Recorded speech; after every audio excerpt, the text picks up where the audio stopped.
तो आपको बता दें कि ताल ठोक के आज हमारे साथ कौन कौन से खास मेहमान हैं। मीम अफजल हमारे साथ हैं, वो कांग्रेस पार्टी के राष्ट्रीय प्रवक्ता हैं, राजनयिक और राज्यसभा के सांसद और पत्रकार भी रह चुके हैं। बहुत दिन के बाद आज ताल ठोक के कार्यक्रम में मीम अफजल आपका स्वागत है। सुधांशु त्रिवेदी हमारे साथ हैं, वो बीजेपी के राष्ट्रीय प्रवक्ता हैं, मैकेनिकल इंजीनियरिंग में पीएचडी हैं, गृहमंत्री राजनाथ सिंह के सलाहकार भी हैं। स्वागत है सुधांशु त्रिवेदी आपका।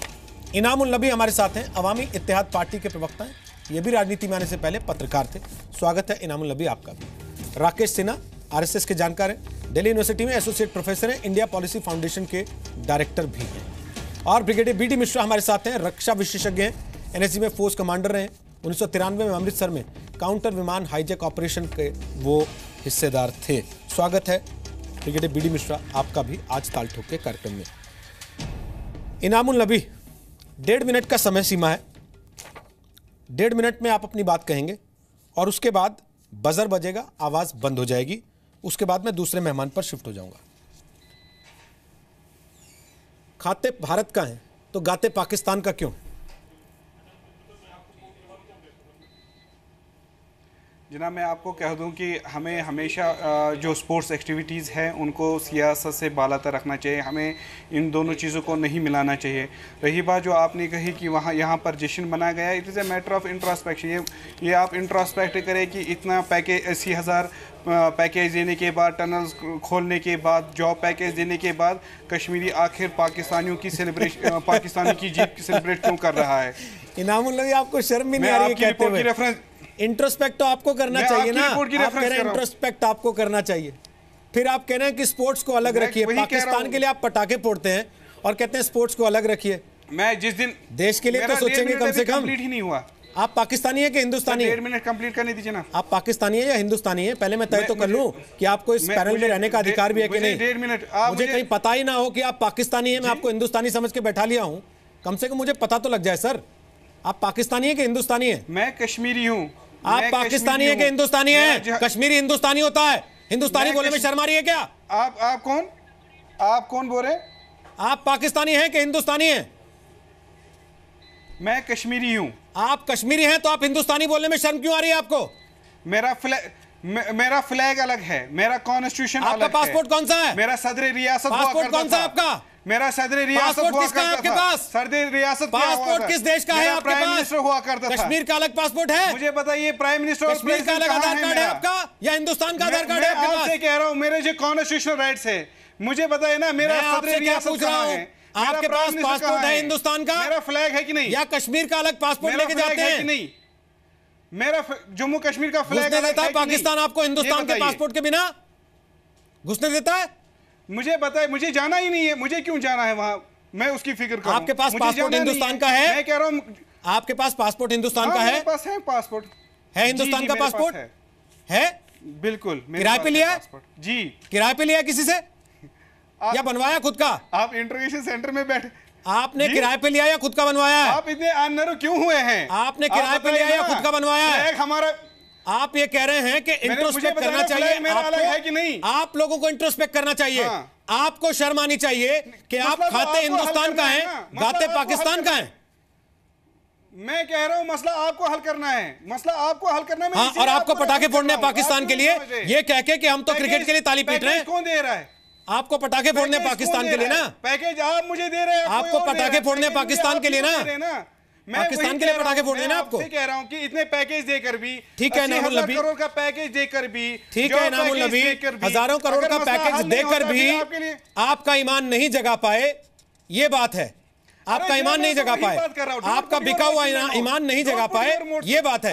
ठीक है, आप अपने अल्फाज, ओके, अल्फाज वापस नहीं लूंगा, आपके मुंह पे कह रहा हूं 80,000 करोड़ का पैकेज देकर भी आपका ईमान नहीं जगा पाए। 80,000 करोड़ का, और आपको कोई शर्म नहीं है इस बात की। तो सही है ना, आप पूरी बेशर्मी से ये कह रहे हैं अभी भी बैठ के। आपने कहा मेरे पास हिंदुस्तान का पासपोर्ट है, लेकिन उसके बाद भी आपको अपने आप को हिंदुस्तानी कहने में शर्म आती है।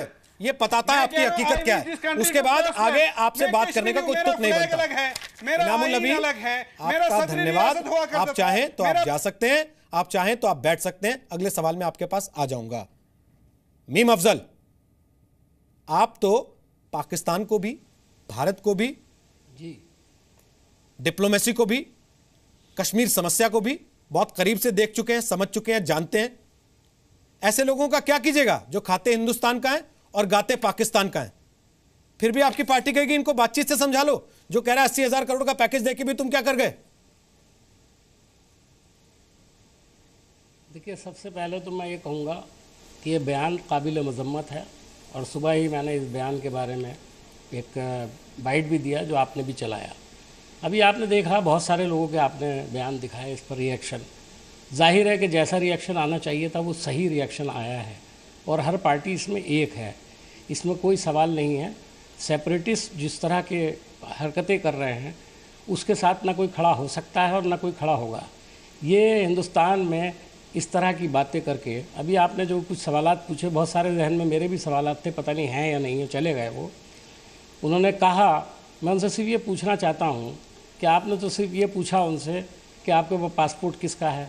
मैं पूछना चाहता हूँ कि उनको जो अनाज जाता है वो कहाँ से जाता है, वो जो कपड़ा पहनते हैं वो कहाँ से जाता है, कश्मीर में कितना बनता है, बाहर से कितना जाता है।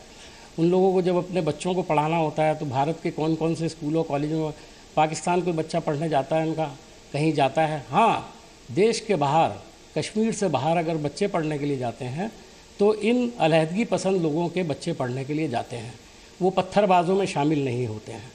ये एक बात है। दूसरी बात ये कि मैं एक बात कहूँगा, मौलवी फारूक जो मीर वाइस कहलाते हैं, ये मीर वाइस पूरे हिंदुस्तान में कहीं कोई ओहदा नहीं है, ये सिर्फ कश्मीर के एक छोटे से हिस्से के अंदर मीर वाइस कहलाते हैं।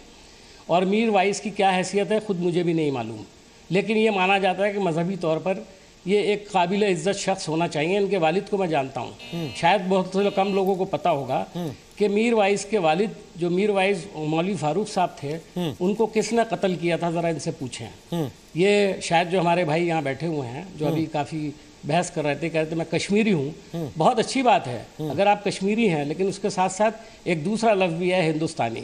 जब तक आप हिंदुस्तान में रहते हैं, जब तक आप हिंदुस्तान का खाते हैं, जब तक आप हिंदुस्तान के तमाम फ़ायदे उठाते हैं, यहाँ तक कि मीर वाइस साहब को जो सिक्योरिटी दी गई है वो इतनी ज़्यादा है, वो भी हिंदुस्तान की तरफ से दी गई है। अब हैरत की बात है, देखिए ये इस मुल्क का मिजाज है, मैं कश्मीर के लोगों से भी कहना चाहता हूँ उसको समझ लें कि आपके वो लोग जो मुल्क तोड़ने की बात करते हैं उनको भी हमारी सरकार जो है हमेशा सिक्योरिटी देती रही है और कोशिश करती रही कि आप समझ जाएं, बात को समझ लें। अब आपने कहा कि पाकिस्तान की तारीफ, जाहिर है कबील मजम्मत, मैं तो ये समझता हूँ कि इन्होंने अचानक बाई चांस नहीं कर दिया है, ये सोच समझ के किया है ताकि जी न्यूज़ इस पर एक बाकायदा डिबेट कर सके, हम लोग यहाँ डिस्कशन कर सके और ये बता सके कि कश्मीर के अंदर ऐसे लोग अभी हैं जो पाकिस्तान के जीतने के ऊपर ताली बजाते हैं या उसका जश्न मनाते हैं। अच्छी बात है मैं सर। आपको बता दूं सर, कि हिंदुस्तान में 20 करोड़ मुसलमान रहते हैं, हमें तो लगता है सर और पाकिस्तान भी एक इस्लामिक मुल्क अपने आप को कहता है। आप बताइए भारत के किसी दूसरे हिस्से के अंदर कोई खुशी मनाई जाती है आज पाकिस्तान के जीतने पर? तो जो मैं सिर्फ इतना ही कहना चाहता हूँ कि ये वो लोग हैं जो पाकिस्तान के पैसे पर पलते हैं, जो पाकिस्तान से मदद लेते हैं और शर्मनाक किस्म के बयानात देते हैं। मुझे बहुत अफसोस है कि वो मजहबी आदमी होते हुए और इस्लाम की जानकारी उनको होनी चाहिए, इस्लाम के बिल्कुल खिलाफ ये लोग काम कर रहे हैं। ये इस्लाम में कहा गया, सुन लीजिए, बहुत अच्छी बात मैं आपको बता रहा हूँ कि आप जिस मुल्क में रहते हैं सबसे पहले वहाँ के कानून को मानिए और उसकी वफादारी शर्त है, वरना आप इस्लामी उसूलों के खिलाफ काम कर रहे हैं।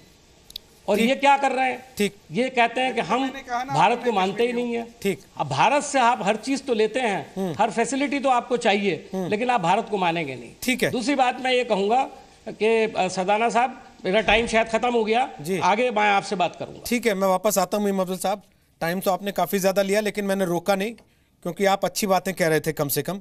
हालांकि मैं ये जानता हूं कि जिन सज्जन को आप समझाने की कोशिश कर रहे थे उनकी अक्ल पर पाकिस्तान की चादर पड़ी है, उन्हें समझ में नहीं आएगा।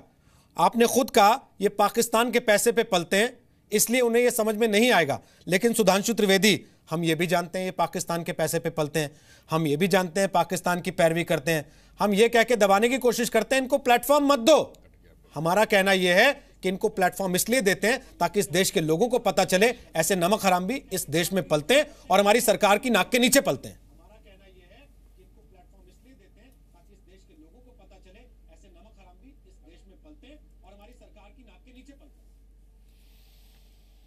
देखिए, जहां तक हमारा प्रश्न है तो यह बात बहुत ही स्पष्ट है कि हम ही लोग तो उन लोगों में से थे जो कहते थे इस तरह के लोगों से कोई बातचीत नहीं होगी। सवाल तो उन लोगों की तरफ बनता है जो कहते थे ये एक लेजिटिमेट स्टेक होल्डर हैं। क्या वो लोग, जो लोग ऐसी बात भारत के विषय में कहते हैं, पाकिस्तान का समर्थन करते हैं, उन लोगों को क्या लेजिटिमेट स्टेक होल्डर माना जा सकता है क्या? सवाल ये है। अभी इन लोगों ने एक बात कही कि मैं तो कश्मीर का हूं। साहब, मैं पूछना चाहता हूं, अगर आप अपने को कश्मीर का मानते हैं तो मैंने तो किसी आंदोलन में कश्मीर का झंडा नहीं देखा। झंडा तो पाकिस्तान का दिखेगा या ISIS का दिखेगा, यानी दुश्मन देश का दिखेगा, और या फिर जो है वो आतंकवादियों का दिखेगा। ये ट्वीट जो है ये मीरवाइज ने पाकिस्तान के लिए क्यों किया? अगर आप कश्मीरी हैं तो पाकिस्तान से क्या लेना देना है भाई? इसका जवाब हमको चाहिए। हकीकत यह है कि आपको अपने वजूद के लिए भी एक भाड़े का कोई देश चाहिए, क्योंकि आप अपने वजूद को भी बनाए रखने में असफल हैं। आज मैं पूछना चाहता हूं, जैसे आपने एक क्वेश्चन पूछा कि पासपोर्ट किसका है, जैसा मीम अफजल साहब ने कहा सिक्योरिटी किसकी है। अरे मैं पूछना चाहता हूं, जिस समय बाढ़ आई थी किस देश की फौज आई थी बचाने के लिए? स्कूल कौन की देश की फौज चलाती है? वेलफेयर एक्टिविटीज कौन की फौज, किस देश की फौज चलाती है?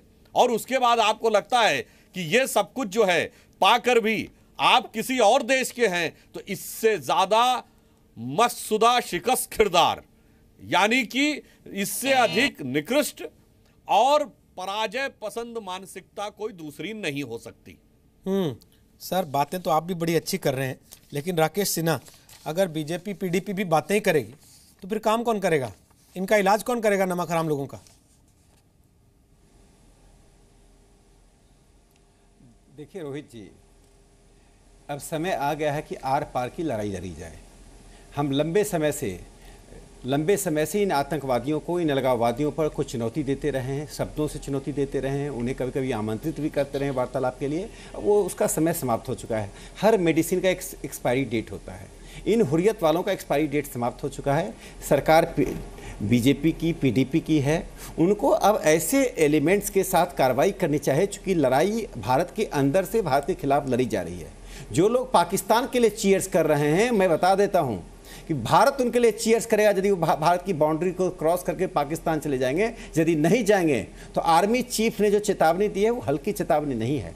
आर्मी चीफ ने जब बयान दिया तो उस बयान के पीछे भारत सरकार का मैंडेट है, और उस मैंडेट को कोई रोक नहीं सकता। आज मुझे मीम अफजल साहब की बात बहुत अच्छी लगी, लेकिन मुझे दुख इस बात का होता है, आज वामपंथी नेता कहाँ चले गए? आज मणिशंकर अय्यर कहाँ चले गए?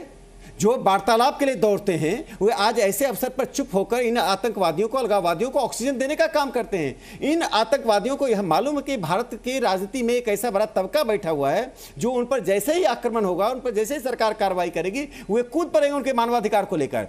इसलिए मैं एक बात कहना चाहता हूँ कि अब समय आर पार का है। इन आतंकवादियों को, इन अलगाववादियों को भारत की सेना के हवाले कर देना चाहिए, क्योंकि ये भारत के खिलाफ छद्म युद्ध लड़ रहे हैं। ये कोई डेमोक्रेटिक प्रोटेस्ट नहीं कर रहे हैं। सुधांशु जी ठीक कहा, वो कश्मीर की झंडा को लेकर यदि प्रदर्शन करते, सर कश्मीर की झंडा को लेकर प्रदर्शन करते, ठीक तो आपने भी कहा, जंतर मंतर आके प्रदर्शन, राकेश जी जो भी लेजिटिमेट डिमांड है माने। राकेश जी ठीक तो सुधांशु जी ने भी कहा, लेकिन अभी जब BD मिश्रा साहब ठीक कहेंगे तो इसी देश में एक बड़ा तबका खड़ा हो जाएगा कि पैलेट गन क्यों पकड़ा रहे हो, सेना के हवाले क्यों कर रहे हो, सेना के सहारे कब्जा कर रखा है कश्मीर पे, ये कह रहे थे गिलानी, तो मणिशंकर अय्यर हंस रहे थे BD मिश्रा उनके साथ खड़े होके। जब राजनीतिक पार्टियों में एकजुटता नहीं है टीवी डिबेट के बाहर, तो कश्मीर के ऊपर कहां आप जाके स्थिति पर काबू पा सकेंगे? खैर, ये मुसीबत तो कांग्रेस की ही देन है। खैर, मणिशंकर अय्यर जी की तो मैं बात नहीं करूंगा, क्योंकि मुझे लगता है कि शायद वो लाहौर में पैदा हुए थे, ये आपको मालूम होना चाहिए, और उन पैदाशी जगह से उनको बहुत प्यार है, तो उनकी बात मैं नहीं करूंगा। लेकिन मैं समझता हूं कि आज 3 पैनलिस्ट तो ये कह रहे हैं कि बहुत गलत है, और अगर भारत पाकिस्तान में मैच हो रहा है और पाकिस्तान के लिए पटाखे फोड़े जाएं तो ये बड़ी शर्म की बात है। या मैं ये भी कहना चाहता हूं कि पाकिस्तान का कहीं भी मैच हो, वह जीत रहा है, और ये बातें कही जा रही हैं, बड़ा डेरोगेटरी है। लेकिन मैं समझता हूं कि जो नबी हैं यह मीरवाइज से ज़्यादा खतरनाक हैं। ये दिल्ली में बैठे हुए हैं, नहीं ये दिल्ली में नहीं बैठे, और जहां भी बैठे हुए हैं यह हमेशा उनके ही पक्षधर हैं, उनके एडवोकेट हैं। तो ये तो बड़ा खतरनाक आदमी है नबी। और ये उल्टी सीधी बातें इन्होंने कहा स्पोर्ट्स एक्टिविटी। इनसे मैं पूछना चाहता हूं कि मीरवाइज जब अभी इंडिया जीता था तो उन्होंने पटाखे फोड़े थे? कोई और बातें करी थी। ये कह रहे हैं कि इंट्रोस्पेक्शन करो। इंट्रोस्पेक्शन किस बात की करें? अभी पुलवामा से कुछ बच्चियां आई थी और तमाम बच्चे आए थे, मेरी भी मुलाकात उनसे हुई, और वो ये कह रहे थे, जो अभी इंजीनियरिंग में और तमाम आर्मी वालों ने उनको सपोर्ट किया, वो बच्चे ये कह रहे थे कि ये जितनी भी कार्रवाइयां हो रही हैं अलगाववाद की, ये सब बहुत गलत हैं। छोटे बच्चे कह रहे थे। पता नहीं नबी का दिमाग कहां से खराब है। और दूसरा, इंट्रोस्पेक्शन ये इस बात का करें कि हिंदुस्तान में 125 करोड़ लोग हैं, उनमें से कितने लोग ये कहते हैं कि इनकी जुबान, इनका दिल, इनका विचार, इनकी नीयत ये सही है या नहीं। और एक बात मैं और कहना चाहूंगा कि मैं ये समझता हूं कि नबी जितने जल्दी हिंदुस्तान छोड़ दें उतना ही उनके लिए अच्छा होगा और देश के लिए अच्छा होगा। ठीक है, क्योंकि यह पाकिस्तान जल्दी से जल्दी जाए, यह ठीक होगा। इनामुल नबी, हालांकि आप अधिकार खो चुके, लेकिन क्योंकि आपके पास हिंदुस्तान का पासपोर्ट है, इसलिए मैं आपसे अगला सवाल पूछ दे रहा हूं। पासपोर्ट तो हिंदुस्तान का है आपके पास, हमारी रिप्रेजेंटेशन है। अन्न कहां का खाते हैं सर? हमारी रिप्रेजेंटेशन है। अन्न कहां का खाते हैं? पाकिस्तान से आता है क्या अन्न आपके लिए, या घर में उगाते हैं अलग से? और जनाब, आप क्यों इस मुद्दे को पाकिस्तान के साथ मिला रहे हैं? मेरे आपने पटाखे पाकिस्तान के लिए फोड़े ना, कश्मीर के लिए फोड़ लेते, पाकिस्तान के लिए पटाखे फोड़ते हैं ना आप। ये आपने कहा, ये आप कर रहे हैं ना मीरवाइज की पैरवी, ये कह के कि खेल को खेल की तरह देख लो। आपने कहा ना, मैं वही कह रहा हूँ, खेल को खेल की तरफ। अच्छा, वो पीडीपी वालों ने नहीं कहा? तो जिस दिन हिंदुस्तान जीता था उस दिन पटाखे फोड़े मीरवाइज उमर फारूक ने, उस दिन ट्वीट किया मीरवाइज उमर फारूक ने, उस दिन दुआ की मीरवाइज उमर फारूक ने। शुपियन में हड्डी पसली जवानों के एक कर दिए गए, शीशे तोड़े गए, खिड़कियां तोड़ी गई। मैंने कहा जिस दिन इंडिया ने मैच जीता, शाबाशी देने के बजाय कश्मीरी लोगों के हड्डी पसले एक कर दिए गए। आप तो सही सलामत बैठे हैं यहाँ पर, जी न्यूज़ ब्यूरो से। आप तो सही सलामत बैठे हैं यहाँ पर, उसके बारे में मैं आप तो सही सलामत बैठे हैं यहाँ पर। आप समझ नहीं रहे, आप समझना नहीं चाहते, तो आप केवल विक्टिम प्ले करना चाहते हैं। मैं खाली इतना आपको बताऊं, पहले जो आपके साथी उधर बैठे हैं उनको मैं बताऊं, वो जो मारे गए थे वो आतंकवादी हैं, जम्मू कश्मीर असेंबली में है, जम्मू कश्मीर असेंबली में है, और जो झंडा हम लहराते हैं, और जो झंडा नबी शर्म करो, जो झंडा हम लहराते हैं वो हम जेके असेंबली का लहराते हैं, जम्मू कश्मीर का लहराते हैं। जो मारे गए थे हम वो आतंकवादी हैं। हम आपको कह रहे हैं जो हमारे के ऊपर अटैक करते हैं, दे दीजिए। क्या तुम उनके साथ खड़े हो? फ्लैग है पहले अरे मुझे अपने असेंबली में फ्लैग दिया, आप समझ नहीं हो, क्यों नहीं करते हो? आप समझ ही नहीं रहे हो क्या? जेके असेंबली ने मेरा फ्लैग पास किया है, मैं उसको लहराता हूं, मैं 7 जून को उसका लहराता हूं, मैं 7 जून को उसका तराना गाता हूं, लहराए कश्मीर के झंडे, वो मेरे असेंबली ने पास किया है, जिसकी मेरी रिप्रेजेंटेशन है।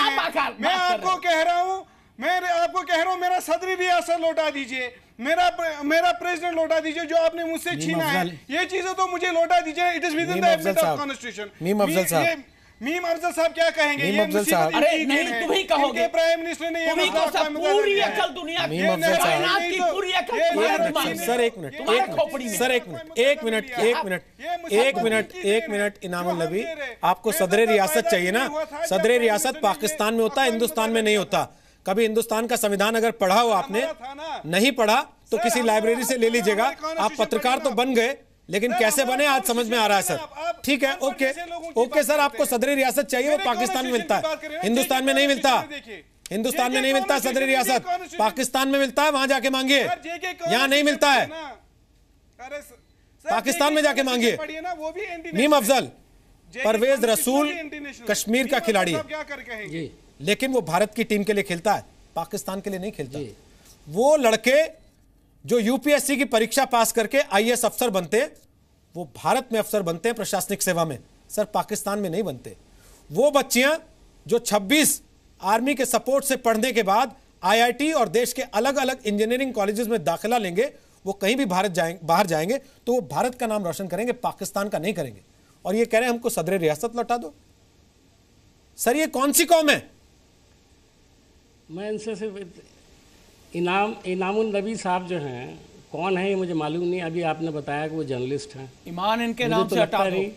जर्नलिज्म का सबसे पहला उसूल ये है कि उसके अंदर उसके नाम के आगे सब जो जर्नलिज्म है उसके नाम के साथ सबसे पहला जो वर्ड आता है वो आता है ऑब्जेक्टिविटी। अगर वो एक तरफा बात करे तो मेरे हिसाब से वो कभी भी जर्नलिस्ट ही नहीं हो सकता है। उसको तस्वीर के तमाम रुखों को देखना चाहिए। उन्होंने कहा सदर रियासत लौटा दो। मैं उनसे पूछता हूँ, पाकिस्तान के अंदर सदर रियासत जो है एक जॉइंट सेक्रेटरी के अंडर में काम करता है। वहाँ पाकिस्तान के सदर यानी कश्मीर, मकबूजा कश्मीर के सदर रियासत की औकात ये है कि वो एक जॉइंट सेक्रेटरी के अंडर में काम करता है। उसकी ये हैसियत नहीं कि वो सदर पाकिस्तान से कभी जा कर के मिल ले। मैं दूसरी बात ये कहना चाहता हूँ, मुझे नहीं मालूम कि इनामुल नबी साहब क्या चाहते हैं। चूँकि सबसे पहला सवाल मैं आमतौर पर इन लोगों से यही पूछता हूँ कि आप पाकिस्तान के साथ जाना चाहते हैं या कश्मीर की आज़ादी चाहते हैं। तो इस सवाल का जवाब कभी भी कोई ढंग से देने के लिए तैयार नहीं होता। असल में ये दो किश्तियों में भी सवार हैं। पाकिस्तान के साथ ये इसलिए जाना चाहते हैं कि वहाँ से इनको मदद मिलती है, पैसा मिलता है, इसलिए पाकिस्तान की गाते हैं। उसके कहने पर बहुत सारे इस तरह के काम करते हैं जिससे ना सिर्फ ये कि कश्मीर को और कश्मीर के आम आदमी को नुकसान पहुँचता है, बल्कि पूरे भारत के अंदर कुछ लोग उसका नुकसान पहुँचता है। उनके ऊपर शक और शुबा किया जाता है। वो लोग जो बेचारे दूर दूर से पढ़ने के लिए जाते हैं, कोई बेंगलोर में पढ़ रहा है, कोई कहीं और पढ़ रहा है, उन बच्चों को जिनका मुस्तकबिल जो है हिंदुस्तान के साथ वाबस्ता है और जिन्होंने अपने मुस्तकबिल को हिंदुस्तान के अंदर पूरी तरह से प्रो रखा है, उन तक लोगों को शक की नज़र से देखा जाता है। इनको इसका एहसास ही नहीं है। लेकिन अपने बच्चों को पढ़ाने के लिए अमेरिका भेजते हैं, ये दुबई में पढ़ाते हैं, दूसरे मलेशिया में जाते हैं। आपने पता नहीं किस चैनल ने दिखाया था और सब लोगों के नाम बताए थे, उनके बच्चों के नाम बताए थे कि कहाँ कहाँ। एक भी सेपरेटिस्ट लीडर जो है वो बता दे कि उनका बच्चा जो है किसी मूवमेंट के अंदर झंडा लेकर खड़ा हो, एक फ़ोटो भी छाप के दिखा दे, तो मैं समझता हूँ कि इनके अंदर इनकी नीयत पर मुझे शुबा नहीं होगा। मैं इनकी नीयत पर शुबा करता हूँ। इनको ना कश्मीर से कुछ लेना है, ना इनको पाकिस्तान से कुछ लेना है। इनको अपनी लीडरी चमकानी है और इनको एक काम करना है जो बताया गया, दूसरों को इशारे पे काम करें। दूसरी बात, मैं एक बात और कहना चाहता हूँ। बार बार यहाँ मणिशंकर अय्यर की तस्वीर भी दिखाई जा रही है, क्रिटिसाइज भी किया जा रहा है। हमने कहा मणिशंकर अय्यर साहब ने ज्यादती इस दौर पर दौरा किया और उसके लिए पार्टी जिम्मेदार नहीं है। देखिए, यशवंत सिन्हा भी गए थे, उनकी तस्वीर भी दिखानी चाहिए आपको कि यशवंत सिन्हा किस लिए गए थे। उन्होंने तो आकर के सरकार को रिपोर्ट पेश की थी, उस रिपोर्ट पर बहस होनी चाहिए थी। मैं आपसे नहीं, उनकी रिपोर्ट के बारे में भी उसी तरह से बहस होनी चाहिए। नहीं, बिल्कुल नहीं, मैं आपसे साफ कह रहा हूं और स्पष्ट कह रहा हूं एकदम से। मीम अफजल साहब, आपकी पार्टी ने आपको उस दिन बैठाया नहीं जिस दिन मीम अफजल की एब्सेंस में आपकी पार्टी के प्रवक्ताओं के लिए डिफेंड करना मुश्किल हो रहा था मणिशंकर अय्यर की बातों को या संजय निरुपम की बातों को या संदीप दीक्षित की बातों को। जब जब ऐसे मौके आए हैं दूसरी तरफ के, उस दिन हमने हिना भट्ट को भी खूब दिखाया था, बाकायदे उस पर सवाल पूछे थे और आगे भी पूछते रहेंगे, क्योंकि देश के खिलाफ जो भी बात करेगा हम उसकी इस बात से परवाह नहीं करेंगे कि वो किसी पार्टी का है या किसी संगठन का है। सवाल हम उससे भी पूछेंगे, सर वो किसी भी तरफ का आदमी हो, चाहे वो आपका आदमी हो चाहे वो इनका आदमी। आज मैंने मणिशंकर अय्यर का जिक्र आपसे जानबूझ के नहीं किया था क्योंकि मैं नहीं चाहता था कि ये बात डीरेल हो। आप लोगों ने छेड़ा, वो बात वापस आ गई है। सुधांशु त्रिवेदी, किसी ने किया जिक्र, सुधांशु त्रिवेदी, आपकी सरकार है वहां पर सर, लेकिन हुर्रियत के लोग फ्री हैं सर, खुले घूमते हैं, बयान देते हैं, पटाखे भी फुड़वाते हैं। आप चुप रहते हैं सर, टीवी पे बड़ी बात करते हैं। आपकी सरकार है सर वहां पर, लेकिन हुर्रियत के लोग पत्थर चलवाते हैं सर, पेट्रोल बम पिघवाते हैं सर। आप लोग टीवी पे बड़ी बात करते हैं सर, उनके खिलाफ कोई कार्रवाई नहीं होती सर। वो ये कहते हैं हमारा अलग झंडा है सर। आपकी सरकार है सर, उसके बावजूद आप टीवी पे बड़ी बात करते हैं, जमीन पर उनके खिलाफ कोई कार्रवाई नहीं होती। उनके पास सुरक्षा रहती है सर, बड़े बड़े दायरों में चलते हैं वो, उनको पैसा उतना ही मिल रहा है इस देश से जितना बरसों से मिलता आ रहा था। आप चाहें तो हिसाब चेक कर लें, आप तो गृह मंत्री के सलाहकार हैं। आप टीवी पे बड़ी बात करते हैं सर, जमीन पे नहीं करते। देखिए रोहित जी, मैं आपकी इस बात से थोड़ा मतभेद रखते हुए स्पष्ट करना चाहूंगा। हमारी सरकार आने के बाद ही इन लोगों के संदर्भ में 3 बड़े परिवर्तन हुए हैं। पहली बात, हमने इनकी बातचीत पाकिस्तान के हाई कमिश्नर से नहीं होने दी और हमने कहा बात होगी तो पाकिस्तान से वार्ता तोड़ दी। दूसरी बात, हमने ये कहा कि हम हुर्रियत के नेताओं से कोई बातचीत नहीं करेंगे जब तक वो संविधान के परिधि में आकर बात करने को न तैयार हो। तीसरी बात, ये लोग अपने को भारत की व्यवस्था का दामाद समझते थे कि कुछ भी करेंगे, पूरे लाव लश्कर के साथ भी चलेंगे और हर बात में इनकी आरती उतारी जाएगी। तो पहली बार ऐसा हुआ कि जब तथ्य सामने आए तो इन्फोर्समेंट डायरेक्टरेट हो या भारत सरकार की एजेंसियां, उन्होंने कार्रवाई की है और इनके नेताओं के ऊपर कानूनी शिकंजा कसना शुरू हुआ। तो अगर आप देखें तो स्टेप बाय स्टेप हमारी सरकार ने बिल्कुल नियमानुसार, कानून के अनुसार कार्रवाई करते हुए आगे बढ़ने का काम किया है। इसलिए मैं इस विषय पे थोड़ा कहूंगा कि इसमें हमारी और पूर्ववर्ती सरकार में भिन्नता है। दूसरी बात जो अभी मीम अफजल साहब ने कही, उसके बारे में पूरे अदब के साथ कहना चाहूंगा। बात करने यशवंत सिन्हा जी गए, वो हमारी पार्टी में पूर्व में पदों पर रह चुके हैं, वो अलग विषय है। मगर जो मणिशंकर अय्यर जी गए, दोनों की तुलना उचित नहीं है। मणिशंकर अय्यर जी की पृष्ठभूमि क्या क्या रही, उन्होंने तो ट्वीट करके अफजल गुरु का समर्थन किया है, एक नहीं कई मुद्दों पर जाके पाकिस्तान तक में बोला है। तो किसी भी नेता का वक्तव्य एक पृथक यानी आइसोलेटेड स्टेटमेंट के रूप में नहीं देखा जा सकता, उसे पूरी पृष्ठभूमि में देखना पड़ता है, जिसमें मणिशंकर अय्यर एक विशेष रंग में रंगे हुए दिखाई पड़ते हैं। तीसरी बात मैं इन लोगों से कहना चाहूंगा, जो लोग कश्मीर की तथाकथित लड़ाई की बात करते हैं, वो प्लेबिसाइट जनमत संग्रह की बात करते हैं, तो मैं पूछना चाहूंगा भाई, जनमत संग्रह तो अविभाजित कश्मीर का होना था, वो भी भारत के संरक्षण में, तो पाकिस्तान देने को तैयार है। और जो आप कहते हैं सदर रियासत दे दो, अलग कर दो, मैं पूरे हद्दे अदब से कहना चाहूंगा, जनाब अगल बगल उठा के देख लीजिए, बगल में पाकिस्तान ऑक्यूपाइड कश्मीर है। जो लोग यहां खड़े होकर नारा लगाते हैं मेरी जान पाकिस्तान, जिस दिन हमारी फौज हट जाए पाकिस्तान से जान बचाना मुश्किल होगा। और उसने अपने इलाके के कश्मीर के लोगों के साथ क्या करके रखा हुआ है। बगल में देखिए चाइना का सिकियांग प्रोविंस है, आपकी सीमा से जुड़ा हुआ, वहां चीन ने क्या करके रखा हुआ है। उसके बगल में आपका जुड़ा हुआ तिब्बत है,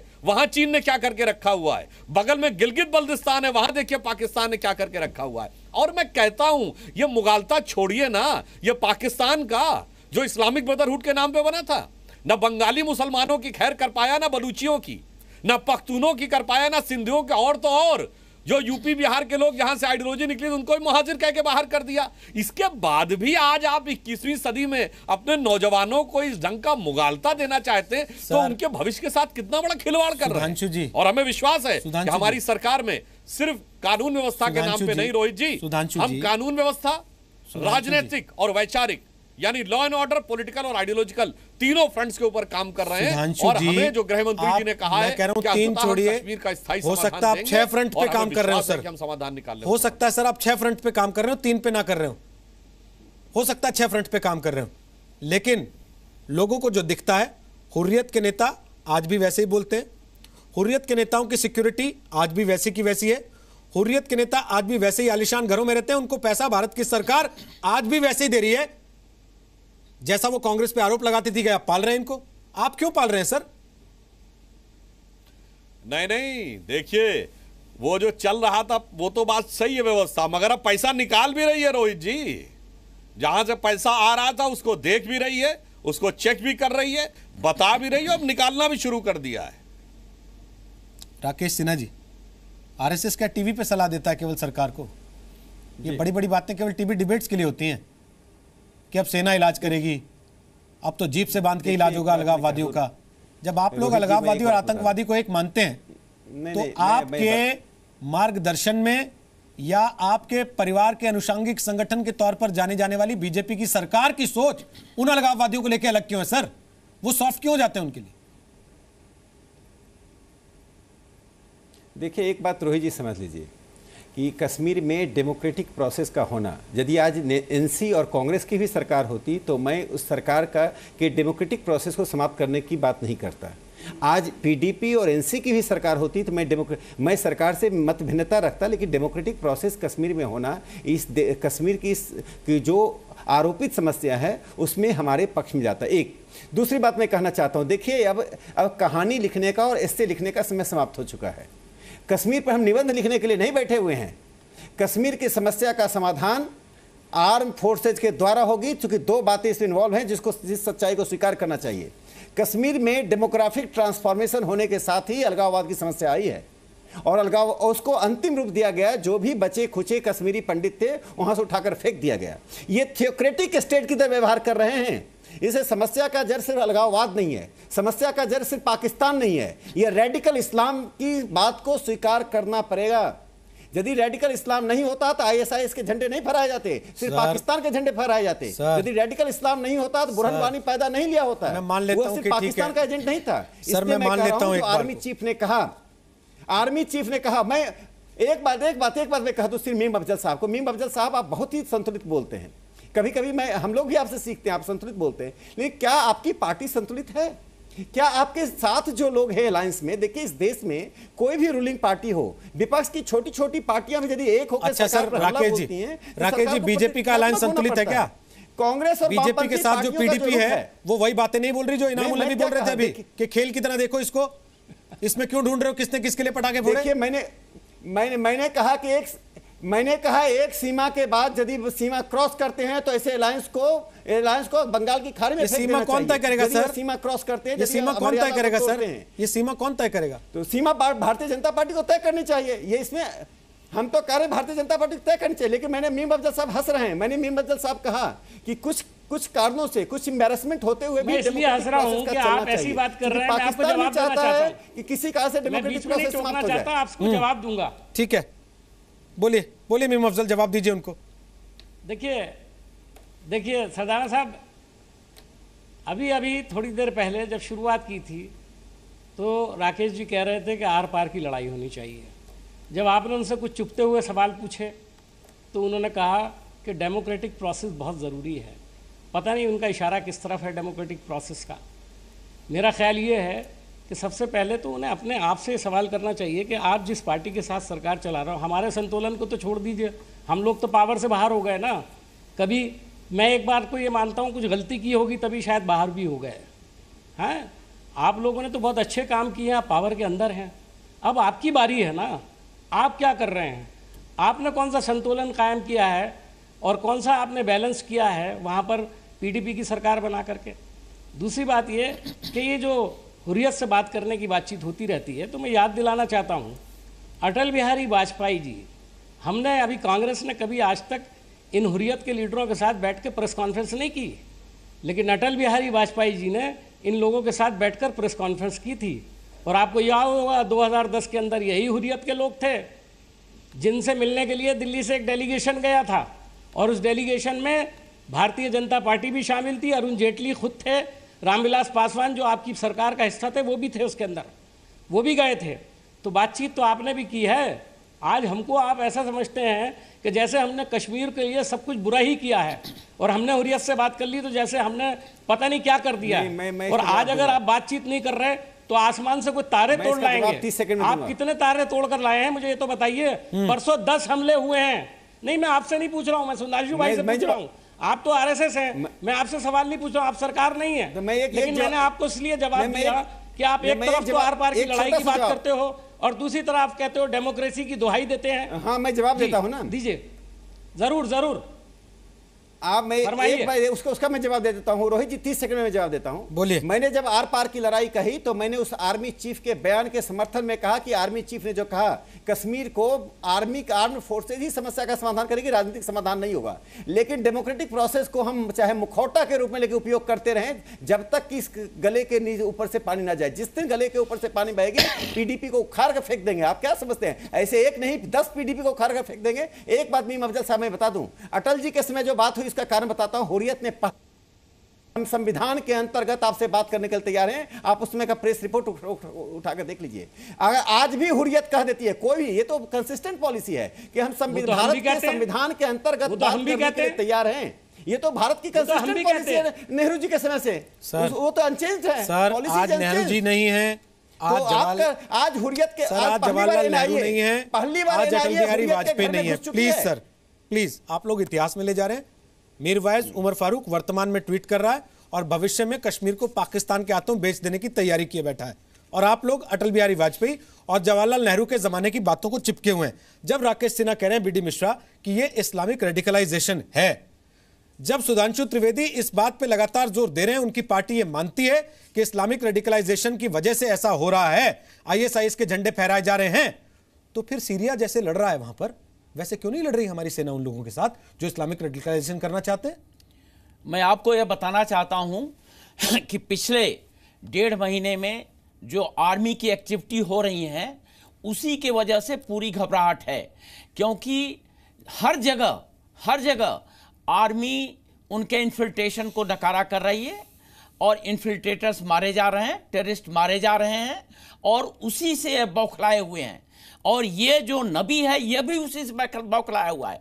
मैं एक बात आपको और बताना चाहता हूं कि अगर आर्मी का अच्छा काम होता है तो हिंदुस्तान के भीतर यहां लोग दिल्ली में बैठे हुए क्यों आर्मी की को क्रिटिसाइज करते हैं, क्यों चीफ को क्रिटिसाइज करते हैं, क्यों लोग डायर जो बोलते हैं उनको सपोर्ट करते हैं, क्यों कराट दंपति जैसा वो कहते हैं कि ये चीफ ने आर्मी की इज्जत इमेज कम कर दी है। ये क्यों होता है? ये इसलिए होता है क्योंकि आर्मी सक्सेसफुल हो रही है। ये लोग चाहते नहीं हैं कि आर्मी सक्सेसफुल हो, सरकार पर अटैक करने के लिए आर्मी को अटैक कर रहे हैं। और मैं ये भी कहना चाहता हूं कि आज पाकिस्तान आर्मी में ताबूतों की कमी हो रही है और इसलिए वहां पर प्रॉब्लम है। और एक बात और मैं कहूंगा, जितने भी अलगाववादी हैं कश्मीर में बैठे हुए हैं और जो लोग ये कहते हैं, नारा लगाते हैं कि पाकिस्तान जिंदाबाद, ये सब लोग अपनी न्यूसेंस वैल्यू बढ़ा रहे हैं। इनको मालूम है कि इंडिपेंडेंट या आज़ाद होने पर ये कहीं के नहीं रहेंगे, क्योंकि पाकिस्तान इनको एक दिन में ओवररन कर देगा और पाकिस्तान में जाएंगे तो उनकी वही बुरी हालत होगी जो ऑक्युपाइड कश्मीर में हो रही है और जहां पर पंजाबी आके बैठ गए हैं। ये न्यूसेंस वैल्यू बढ़ा रहे हैं, ये अपना उल्लू सीधा कर रहे हैं, अपना पॉकेट भरना चाहते हैं और अपने को कमाने के लिए, अपने खुद को कमाने के लिए पाकिस्तान और हिंदुस्तान का फायदा उठाना चाहते हैं। असलियत यह है कि ये लोग जानते हैं कि इनका फ्यूचर, इनका मुस्तकबिल हिंदुस्तान के साथ है, लेकिन न्यूसेंस वैल्यू बढ़ा रहे हैं। इनामुल नबी आ गया क्या मैसेज हुर्रियत से आपके पास? काफी ध्यान से देख रहे हैं आप मोबाइल में। आप टाइम ही नहीं दे रहे थे, मैंने सोचा टाइम पास हो जाएगा। नहीं, बिल्कुल ठीक कर रहे हैं आप। हिंदुस्तान के साथ भी टाइम पास ही कर रहे हैं लगता है। बोलिए। नहीं जनाब, हम आपके वेल विशर्स हैं, हम भी चाहते हैं अपने वेल विशर तो जाइए पहले, मेरे बाद में बनिएगा सर। कश्मीरियों को तो वेल विशर हो जाइए, अपने को कश्मीरी बताते हैं, कश्मीरियों को आतंक की आग में झोंकते हैं सर आप लोग। उनके तो वेल विशर हो नहीं पाए सर। हम हुर्रियत का मेरी बात, आप हुर्रियत वालों से कहते थे आप अपना रिप्रेजेंटेटिव कैरेक्टर दिखाए, हम आपकी बात सुनेंगे। हमारी पार्टी तो रिप्रेजेंटेटिव कैरेक्टर दिखा क्या, ये हमारी रिप्रेजेंटेशन जेके असेंबली में है। और मैं आपको ये क्लियर कर दूं, मैं जब आपको कहता हूँ जम्मू कश्मीर का फ्लैग, वो जम्मू कश्मीर असेंबली ने पास किया है। अब उसमें एंटी नेशनलिज्म कहाँ पर हुआ? मैं आपको कहता हूँ मुझे सदर रियासत दो, क्या बोलते हैं, सदर रियासत दो और प्राइम मिनिस्टर दो, वो मुझे अपने आइन ने कहा, जम्मू कश्मीर आइन ने कहा है। अब उसमें एंटी नेशनलिज्म कहाँ पैदा हुआ? इस देश का एक ही संविधान है आज और वो भारत का संविधान है। अगर आपको इसका ज्ञान नहीं है तो मैं आपको मीम अफजल का फोन नंबर दे दूंगा, सर हमारा थोड़ी देर बाद विस्तार से उनसे बात कर लीजिएगा। अगर आप अपने को पत्रकार समझते हैं आज भी तो आपको पत्रकार की भांति पढ़ाएंगे, अगर आप अपने को राजनेता समझते हैं तो आपको राजनेता की भांति पढ़ाएंगे, और अगर आप अलगाववादी मानते हैं अपने आप को तो मुझे लगता है उनको वो वाली भाषा भी आती है कि अलगाववादियों को किस भाषा में समझाया जा सकता है। वो आपको बेहतर तरीके से समझा देंगे कि हिंदुस्तान का संविधान एक ही है। आप कैसे बायस हो सकते हैं? हिंदुस्तान का संविधान एक ही है सर, हमारा आइन अलग नहीं है। अगर मैं अपने देश के प्रति बायस हूं तो मुझे इसके लिए खुशी है। आपको शर्म आनी चाहिए कि आप इस देश का खाते हुए पाकिस्तान का गाते हैं।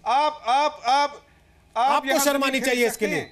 आप अपने को हुर्रियत से अलग बताते हैं लेकिन उनकी पैरवी करते हैं बैठ के। आप चीफ मिनिस्टर मैडम के ऊपर कौन सा फ्लैग लगा हुआ है वो जरा देख लीजिए। मैं कह रहा हूं हर गाड़ी पे 2 झंडे लगे होंगे। डिप्टी चीफ मैं कह रहा हूं हर गाड़ी पे 2 झंडे लगे होंगे, लेकिन क्या वो ये कहते हैं कि हिंदुस्तानी नहीं है? क्या उन्हें शर्म आती है कहने में हिंदुस्तानी नहीं है? यूनाइटेड नेशंस की गाड़ी पर कौन सा फ्लैग, एक बार तो बताइए ना, बताइए गाड़ी पर कौन सा फ्लैग लगा हुआ है? कश्मीर कोई नेशन है क्या? तो आप एक काम करिए, झंडा बैठ के हिलाते रहिए और उसके बाद हिंदुस्तान से कहिए कि हमें पैसे देना बंद कर दीजिए, हमें खाना देना बंद कर दीजिए, हम ये झंडा खाएंगे और इसी के बाद नारा लगाएंगे आजादी आजादी का, जो बच्चों को सिखा रहे हैं 2-2 साल के। धन्यवाद आपका।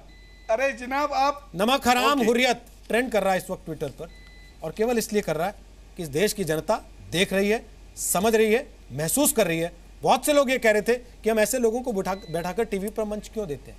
हम उनको मंच इसीलिए देते हैं ताकि इस देश की जनता को पता लगे कि ऐसे लोग भी हिंदुस्तान के संविधान में अभिव्यक्ति की आजादी जैसे क्लॉज का फायदा उठाकर न केवल यहां रहते हैं बल्कि हिंदुस्तान के खिलाफ खुलकर आवाज भी उठाते हैं। लेकिन यह तय करना सरकारों का काम है कि उनको कहां तक छूट देना चाहती है। सुधांशु द्विवेदी, समय हालांकि खत्म हो गया, फिर भी लास्ट कमेंट आपसे लेता हूं, बोलिए।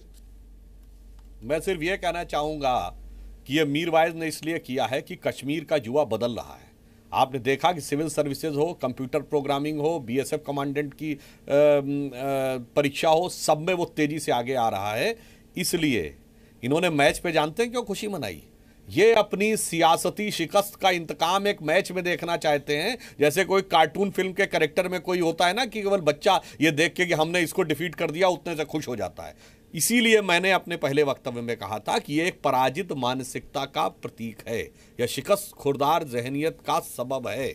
इसलिए हमें बात मानिए कि हमारी सरकार ने जिस हिसाब, जैसे अभी एक अंत में एक बात सिर्फ ये कहूँगा मीम अफजल साहब से, देखिए साहब अभी नबी बार बार कह रहे थे ना कि वो झंडा कैसा है, ये कैसा है। अरे साहब हमेशा वार्ता ही समाधान नहीं देती है। फौज तो समाधान किए दे रही थी सन 48 में, नेहरू जी ने वार्ता के चक्कर में उलझा दिया और यहां से लेके यूएन तक उलझा दिया, और ऐसा उलझा कि आज भी उनको ये बोलने का मौका मिलता है। आज तो और देखिए जहां पर वार्ता के चक्कर में नहीं पड़े, गोवा हो, जूनागढ़ हो या हैदराबाद हो, वहीं समाधान से नेहरू जी नहीं गया है, था। आज तो मोदी जी, मगर अब चूंकि नेहरू जी का ज्यादा आज तो फौज को रोकने के लिए कांग्रेस के किसी नेता के पास ताकत नहीं है, क्योंकि वो विपक्ष में है सर। लोग उसको सरकार के पास ताकत है फौज को अधिकार देने की और उसको हथियार देने की और उसको इजाजत देने की। आप दे दीजिए, ये देश देख रहा है, इंतजार कर रहा है कि कब तक हुर्रियत के लोग ऐसे खुलेआम इस देश को तमाचा मारने की कोशिश करते रहेंगे और हमारी चुनी हुई सरकारें देखती रहेंगी सिर्फ इस आड़ में कि अभिव्यक्ति की आज़ादी।